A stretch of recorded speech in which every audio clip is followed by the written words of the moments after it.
semuanya, perkenalkan nama saya Debina Agista dengan NIM 12210621874. Saya berasal dari kelas 1D Pendidikan Ekonomi Fakultas Tarbiyah dan Keguruan dengan dosen pengampu Hendra Riovita MM dengan mata kuliah pengantar ilmu ekonomi.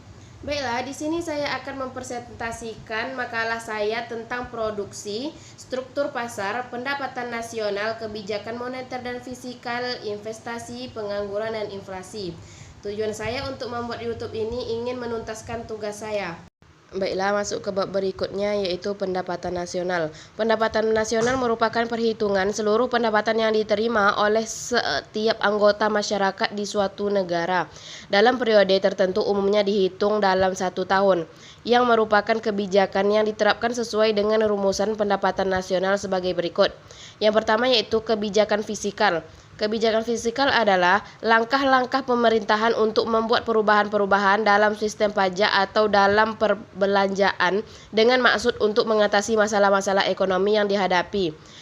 Yang kedua yaitu kebijakan moneter. Kebijakan moneter merupakan kebijakan ekonomi yang mengarah perekonomian makri ke kondisi yang lebih baik atau yang diinginkan dengan cara yang berubah-ubah jumlah uang yang beredar.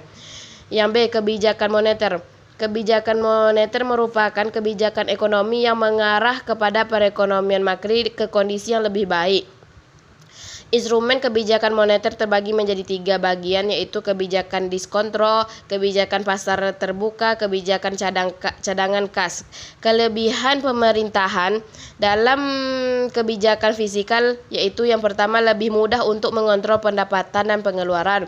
Negara kebijakan fiskal berguna untuk menutupi kekurangan dan kebijakan moneter dari keduanya sama-sama berperan penting untuk mengatasi masalah di dalam perekonomian seperti inflasi, deflasi. Kebijakan fiskal lebih efektif. Kelemahan kebijakan fiskal sebagai berikut: bersifat kurang fleksibel karena melewati birokrasi rumit yaitu APBN. Yang kedua, menimbulkan pandangan negatif masyarakat terhadap pemerintahan mengenai sistem kenaikan pajak. Kelemahan kebijakan moneter yaitu yang pertama, tidak selalu dapat mempengaruhi tabungan dan investasi masyarakat. Yang kedua, menghilangkan kepercayaan masyarakat terhadap uang. Yang ketiga, digunakan untuk mengendalikan persediaan uang maupun tingkat suku bunga, tetapi keduanya tidak dapat dikendalikan pada waktu yang sama. Sekian presentasi dari saya, semoga bermanfaat bagi kita semua. Assalamualaikum semuanya.